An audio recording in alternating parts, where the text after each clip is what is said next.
I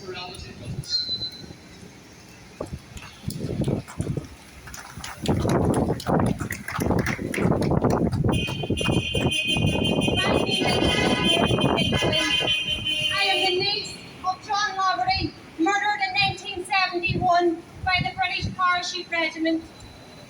The fact that I stand here today, the fact that my daughter stands here today, can only be attributed to the British government's refusal to deal with our past.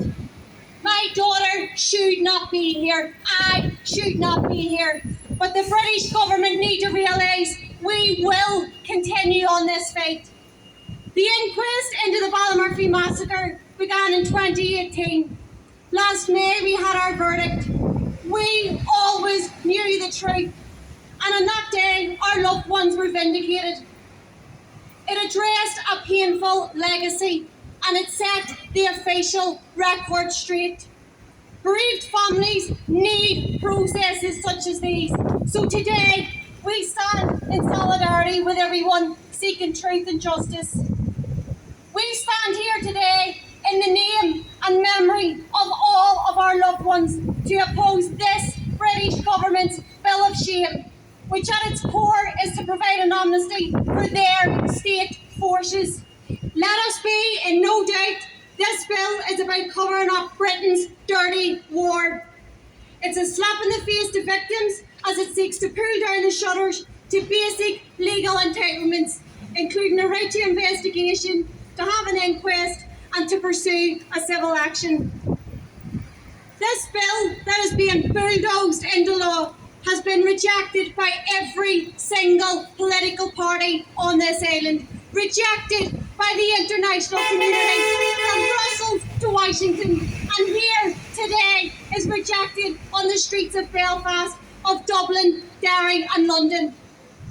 The Tory party stand alone in defiance of international community and at odds with their legal obligations, while we as victims of the conflict are absolutely united in our opposition to this bill.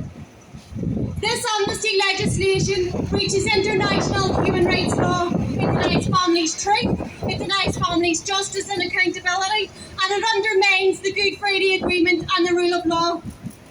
As families, we have worked within the law to gain answers.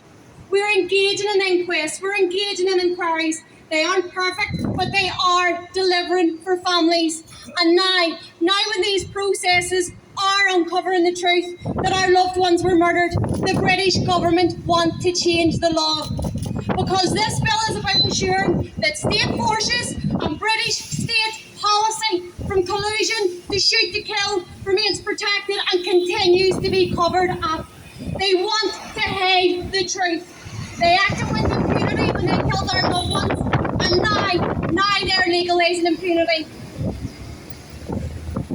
This legislation isn't about bereaved families, it isn't about our loved ones, it isn't about ensuring that we get to the truth.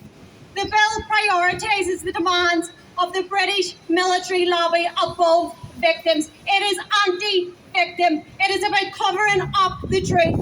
And this isn't anything new to us as families, because the British government have fought us every step of the way as we demand our rights. They've fought us tooth and nail as we demand justice. And today, they're closing the door on us again with this blanket amnesty without any discussion, and it shows their reckless disregard for us as bereaved families. But we will continue to fight back. We'll continue to assert our rights to truth. We'll continue to assert our rights to justice. We have taken it to Europe. We've taken it to America. We are not going away. There are people standing here today whose loved ones were murdered over 50 years ago.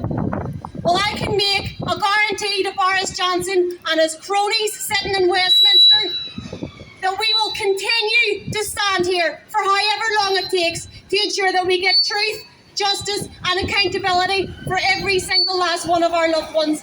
Our message is very clear today. Our message is very, very simple. We are never, ever giving up.